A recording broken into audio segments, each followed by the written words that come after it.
Benjamin Dixon Show is only possible with listener support. Go to www.thebenjamindixonshow.com to register for our blog and join the Progressive Army. Welcome, ladies and gentlemen, to the Benjamin Dixon Show. Today is August 1st, 2019. Thanks so much for joining me. I wanted to talk with you about these Democratic debates. But before I do, I want to say a special thank you to all of our patrons who make this show possible, who get all the inside. I mean, they get the videos, they get regular videos, they get all the inside information. Like, they know about this thing that's coming up that I'm just now getting ready to tell you all about. Benjamin Dixon Show Live. We're doing a live show here in Atlanta at the end of this month, August 31st. It looks like it's going to be our first date. It's going to be fly. It's going to be enjoyable. It's going to be fun. We have a DJ, we have a live band, I have a guest comedian, and then I have all of my ridiculous content. So it's going to be a great show. We're expecting a nice turnout. If you're in the Atlanta area, feel free to come. I will put out information as far as location and everything else as we get, next week we'll start putting out all that information. But the patrons knew about this a long time ago. Well, they knew about it first. And you can get all that inside information along with video content, regular videos, behind the scene videos at www.patreon.com/the BPD show. Now, that's the longest commercial I think I've ever done for patrons. Go become a patron. All right. The debates have been interesting. I want to start with this. I think we can all agree that CNN is garbage. And I don't say that lightly. I mean, I know some people were just like, oh, well, of course, CNN is garbage. Fake news. No, I mean, I don't mean they're garbage in the sense of fake news. I mean, they're garbage in the sense that they are so ratings driven that everything that they do is designed to be a reality show. Marianne Williamson pointed that out last night. Or the night before, rather. She was on night one with Elizabeth Warren and Bernie Sanders. And she actually did a great job despite her very problematic beliefs and past. But, you know, she still did a good job. You know, you could be a pretty crappy person and still perform well. She did. But she pointed this out. She said that this reality show that we have going on stage right now is part of the problem. And it is. And CNN is so dependent on ratings and advertisers that they have to get as many eyes as they possibly can. And they believe that the way to get those eyes is to create this drama fest. Like, you know, this is akin to the messy kid in school who would instigate a fight. And then they'll say, the baddest man hit my hand. Now hit the man. You guys remember that? There was always somebody. They never did the fighting themselves, but they would stand in the middle of two people who were upset with each other or had some beef between them, and they'll put out their hand and said, baddest man hit my hand. Now hit the man. And they'll start a fight, and fights, you know, would ensue. And that's all the moderators were doing last night. Oh, Joe Biden, you said this about Kamala Harris's record. Kamala, what do you have to say to Joe Biden? Like, it was really some grade school petty BS. And the problem is that the problem is twofold. The problem is actually rather deep because, truthfully, CNN is only giving y'all what y'all want. So it's not just CNN's fault, but it's the American electorate's fault, because how many people would stand there to consume a robust conversation on the merits of an argument, on the real historical grounding, the historical context for an issue, right? Versus that drama shit. So as much as I hate the fact that CNN is using this for ratings and asking, you know, kind of, I mean, every now and then, they, you know, sometimes they'll have a poignant question because it's poignant and it can create drama. But they wouldn't have a poignant question just for the sake of illuminating and elucidating to the American people the important issues. No, the only reason something poignant would get through is if it created drama. The whole night, all we did was back and forth between, oh, she said this about you. What do you think about that? And I'm like, wow. And this time limit, like, there's too many people on stage. I'm sorry. We got to get rid of some of them. Like, can we have more time than 10 seconds to answer?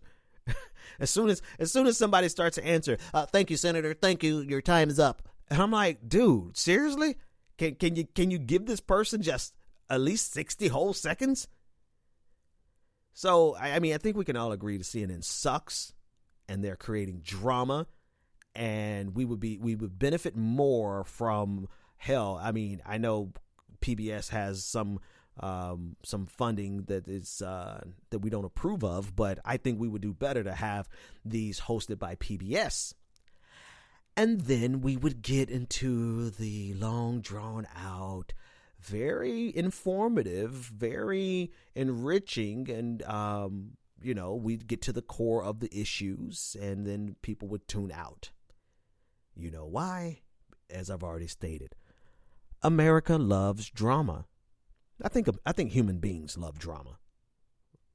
What better drama than this from Kamala Harris? And actually, no, it was from Tulsi Gabbard towards Kamala Harris. Listen in. Congresswoman Gabbard, you took issue with Senator Harris confronting Vice President Biden at the last debate. You called it a, quote, false accusation that Joe Biden is a racist. What's your response? Okay, there goes. Wait, before I even play Tulsi Gabbard's response, there goes. Sounded like Jake Tapper playing the role of the instigator. Oh, Kamala Harris, you didn't like the way. I mean, whatever the case may be, like, at least Tulsi Gabbard took the moment to pivot from the pettiness towards something that's actually substantive. Now, here's the rare occasion where something substantive actually was full of dramatics. Listen, I want to bring the conversation back to the broken criminal justice system that is disproportionately negatively impacting black and brown people all across this country today. Now, Senator Harris says she's proud of her record as a prosecutor and that she'll be a prosecutor president, but I'm deeply concerned about this record. There are too many examples to cite, but she put over 1,500 people in jail for marijuana violations and then laughed about it when she was asked if she ever smoked marijuana. She blocked evidence. She blocked evidence that would have freed an innocent man from death row until the courts forced her to do so. She kept people in prison beyond their sentences to use them as cheap labor for the state of California. And she fought to keep cash bail system in place that impacts poor people in the worst kind of way. I'm sorry, I had to catch. I almost choked.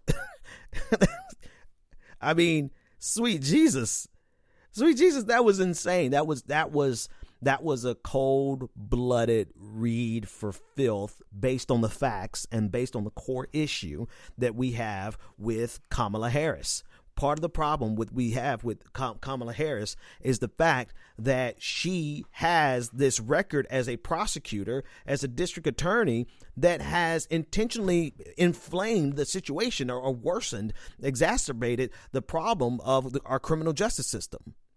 And Kamala has not answered for that. So this is a substantive thing, and it's rare that you have that beautiful intersection of substance as well as drama, and this was perfect for CNN. But for the most part, the night was full of just a little petty bickering. Last night, the night before, Elizabeth Warren. Listen, folks, I'm sorry. I just have to say it. I am generally supportive of Bernie Sanders. I still consider myself, greater or lesser extent, being a Bernie bro. What I support more than Bernie Sanders, I guess this is the thing for me this year. Thing for me in this election cycle is that I support the issues, not the candidates. I no more have love and affection for Bernie Sanders than I don't know, some Joe schmuck walking down the street. I have completely divorced myself from the cult of personality, because that's one of the things that I hate the most about Bernie Sanders is that he has a cult of personality. I know you guys are going to get mad at me, but you come to me to tell you the truth.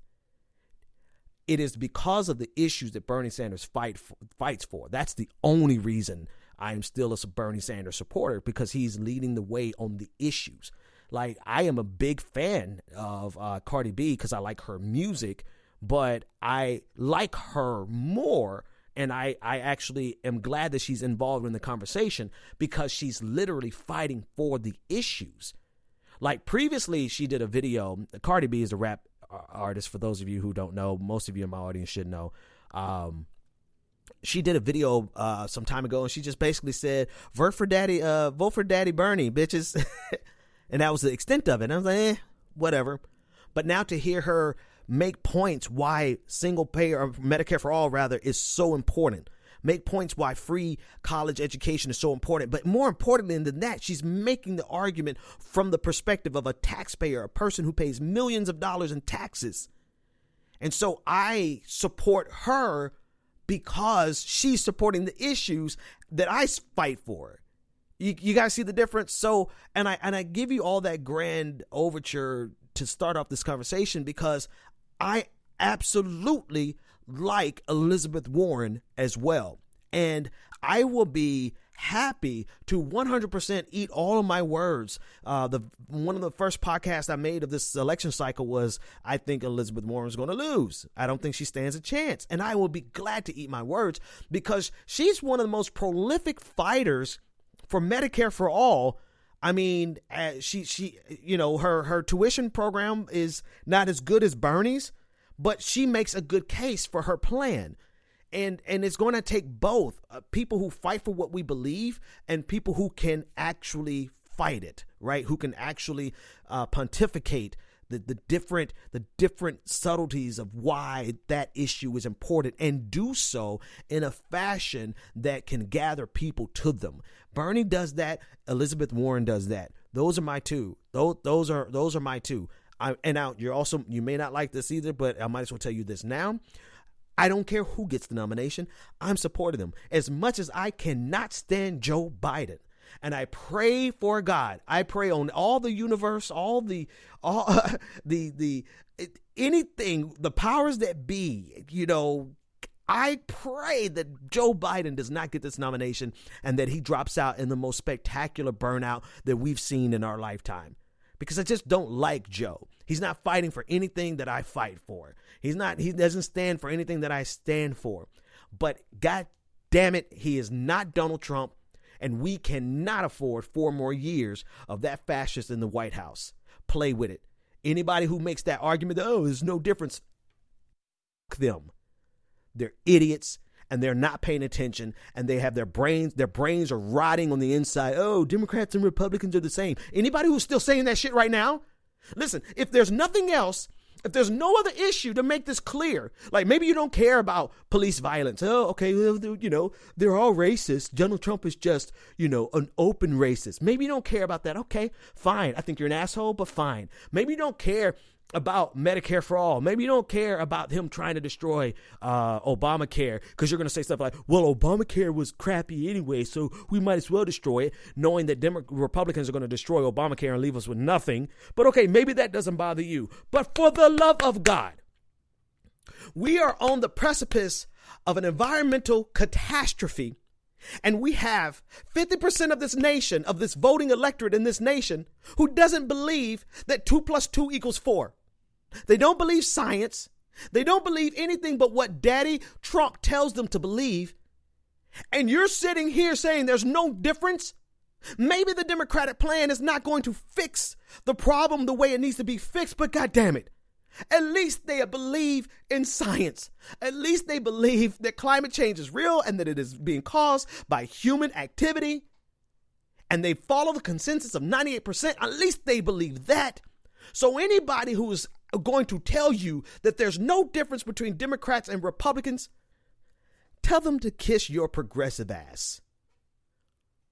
Because I mean, if nothing else, the climate change alone should be enough for every person who's got an issue with Joe Biden, which I do, and I wish to God something comes. Like, please let it just be a spectacular burnout.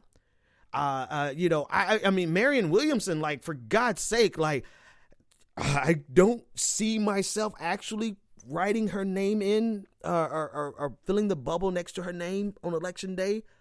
But if it's between her, Donald Trump and what do they call her on Twitter? Chakra Khan. Then I have to vote for the mystic. I have to. Because for on all things that are good, for the love of all things that are true, 2 + 2 = 4. And we have a party in power who says 2 + 2 is 5. And they believe it because that is the party's most essential command.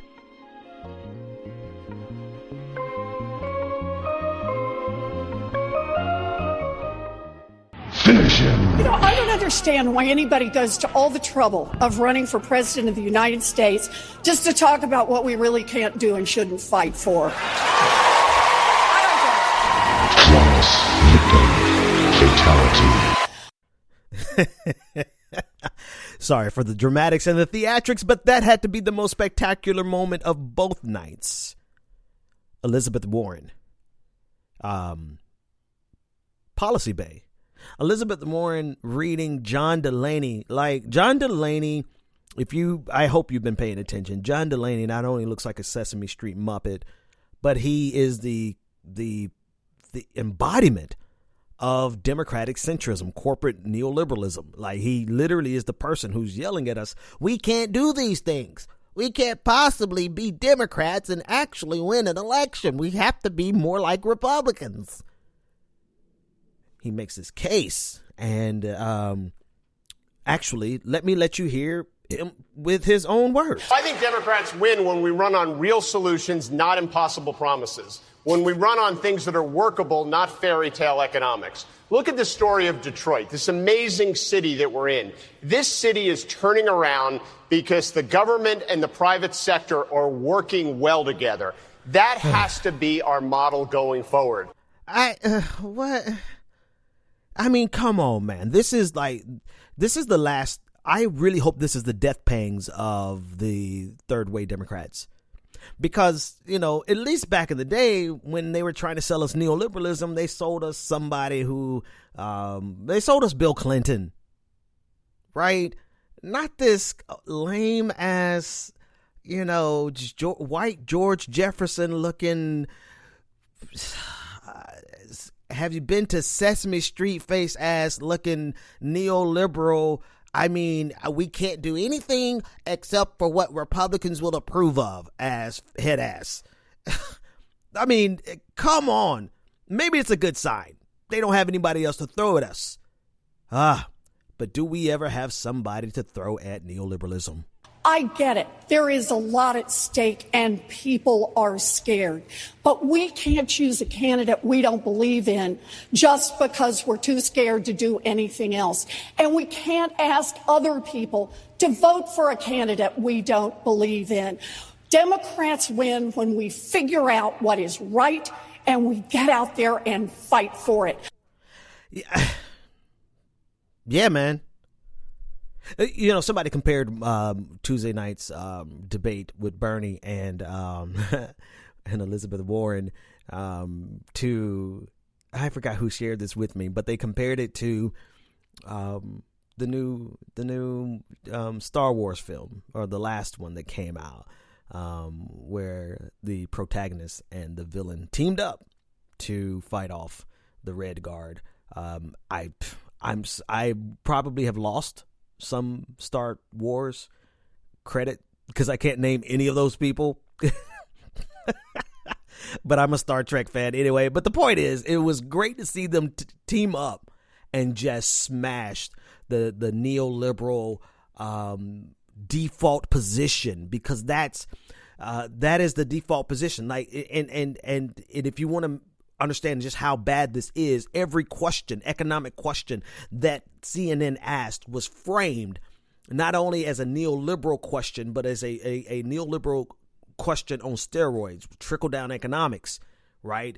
Let's not forget that the best examples of neoliberals are Republicans, and it is so embedded in our society that CNN, it's a given. These Republican talking points that Anderson Cooper tried to slam on last night. He said, He said, these Democrats are starting to sound like Republicans. You know how Republicans always call everything they don't like fake news, fake news. Well, now Democrats are starting to say, oh, that's a Republican talking point. They are Republican talking points, and there is no validity to them. We have been living an economic lie since Ronald Reagan. This neoliberal paradigm that we've existed under for the last 40 years has been proven wrong time and again. And so all to see Bernie Sanders and Elizabeth Warren just smashing that default position of trickle-down economics and neoliberal economic policy. It was a beautiful thing to see them going back and forth. And the truth of the matter is, I know a lot of people are like, well, Elizabeth Warren isn't going to be this and isn't going to be that. Bernie Sanders isn't going to be this and going to be that. And yes, I'm going to vote for Bernie Sanders more than likely. But, it's a good, very strong possibility he's going to get my vote. But I do want you guys to know and be very sober about something. Bernie, once he becomes president, Bernie is well, you know what? I'm just going to be quiet and let you guys find out. Go in and vote. Just go vote for him and vote for Elizabeth Warren. Vote for whoever you're going to vote for, but get your ass up and go vote, because most certainly there's absolutely no excuse for anyone to emerge from this primary further to the right than Elizabeth Warren. There's literally no excuse. Another thing that I saw, and the reason I say that is because another thing I saw in the debates was that the biggest applause lines of the night came from candidates successfully expounding on left-wing policies. A lot of people tried. Bill de Blasio tried. He's pretty good for pushing the Overton window, but he's not really believable, He's not really that believable, and so he didn't get really that many applause lines. He got a few. But when Bernie Sanders the night before, and Elizabeth Warren the night before, and even Bill de Blasio here and there, and Julian Castro, when they gave great arguments for left-leaning policies, the audience went wild. And so the fact of the matter is that America is moving to the left. And it's not even really that far left. It's not far left at all.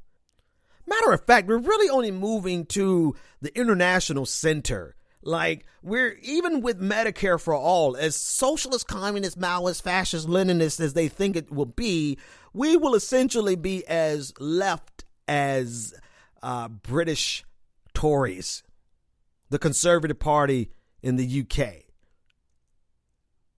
So, yeah, there's literally no reason for America, for the Democrats at a minimum, to come with anyone further to the right than Elizabeth Warren. Period. So anyway, I don't know. I think that's as good a spot as any. Live show coming up at the end of this month, Atlanta. If you're in the Atlanta area, I will have more information for you. Patrons get in for free. Actually, we're going to do something special for patrons. There will be a live TJ live band. It's going to be comedy. There's going to be politics. There's going to be dancing. It's a political party. And, libations. We're going to have a good time. We're going to talk about politics, but we're going to have a good time doing it. That's it. Thanks to all the new patrons, top of the month. Thanks to all the old patrons. Thanks to you, the listener. You may not be able to be a patron, but you support the show by listening and sharing. I will see you next time. The Benjamin Dixon Show is only possible with listener support. Go to www.thebenjamindixonshow.com to register for our blog and join the Progressive Army.